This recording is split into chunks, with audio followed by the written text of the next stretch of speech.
yeah, there's something that's very just soaring about a character like her. It's nice. Those kinds of people too, what I realized is they see everything. If they're in a situation of danger or adrenaline high, they're able to read a situation in a second. You know, for me, I just kind of get stunned, right? But a character like Emily, there's a calm to her when she's faced with an extreme situation or she's in a moment of danger. I really admire that, you know? I think some of her strength ultimately just comes from love. I think when she was little, she was given love by Warren, and having that love planted a seed of safety, and it let her spread that love to other people in her life.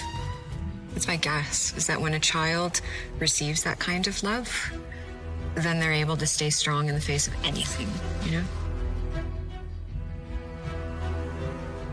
No, I would be a terrible FBI agent. I would be like such a space cadet, yeah. No, FBI agents are so quick, so clear, and so thorough. And I'm like, do we have to do paperwork today? Come on, let's just go play, guys. Yeah, no, I would be a terrible FBI agent. I feel like other actors on our show would be much better. They're kind of a part of this fringe world that doesn't necessarily live in any sort of morality. There's no black and white to these characters. You will love Jeff. You'll love Jeff. But he's a very naughty man in our show. And that's part of, you know, the charm of that world. And the same thing with Josette's character. We will be afraid of Rowena, and yet there's something that will be very magnetic about it that will draw audiences in. And I'm curious to see how audiences interpret it all. Fierce. She's fierce.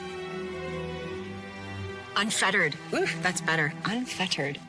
Look that one up, guys. Woohoo! God. There's something really sweet about having these two filmmaker directors who grew up in Europe and grew up on different sort of parts of Europe. So they bring a different set of experiences because of that. Kasia comes from the world of, her entire family are all filmmakers, and she comes from the world of graphic art novels. She's been such a boon for us as storytellers. She's added value all the time, and her partnership with Ziv, her DP, is kind of beautiful. They're like an old married couple on set. And then we have Greg now, who's working alongside Rotem, who was our DP from last year, from the second half. And Rotem is extraordinary. He's the one who kind of amped up what Absentia could and was going to look like for this new chapter in our world. And everybody, all of these four people have a level of like rock and roll, in them. And I think we need that for a show like Absentia. We need people who are fearless as storytellers. I've really gone on, but you have to be able to use some of that stuff. And it needs to be said, because they're beautiful. I'm really grateful for our DPs and our directors this season.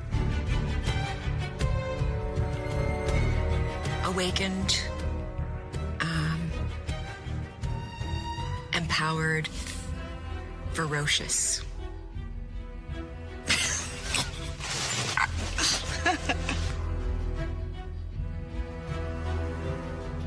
It's very helpful because we have a developed history as a bunch of characters, but also the developed history as actors, and we understand each other's sorts of routines and what the other actor needs in order to create the best that he or she can.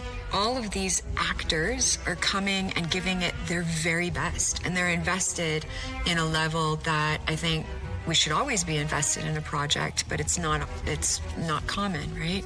And because of that, and because of the history that we have with each other, there's a speed to which we create together, because now we have a shorthand and we understand, okay, this is what we're paying off in this scene. This is how we can fill in the blanks. These are the adjustments, these are parameters, this is what we're looking to adjust or elevate in each moment. And that's something that's a really nice thing to have in a working environment. The hardest scene so far to shoot was the fight sequence in the first episode, at the very end of the first episode. And the reason that it was challenging was because we had to shoot it in a form of like a one take, you know? So all of the fight needed to be really specific and well done and well placed. And then on top of that, you're dancing with the camera.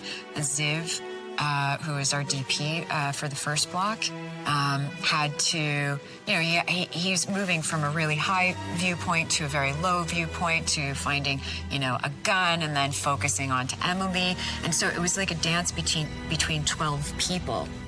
And we're actually fighting at that point. So, bruises are being made and we have to time it out perfectly. So that was challenging. My esophageal tract was constricted for an entire couple of hours until they were like cut, and I was like,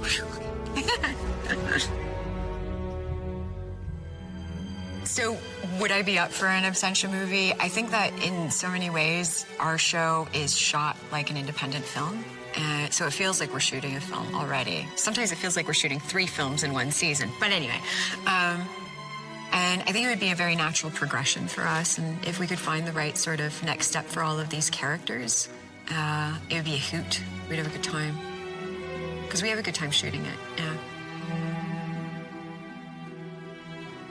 I think a dream ending for me for this character is that she is completely in her body. She is fully empowered and fierce.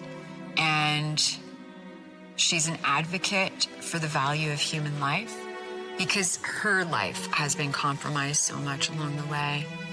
And she just doesn't care. She's unfettered. She's waving her freak flag high and she's okay with it. Yeah? Something like that.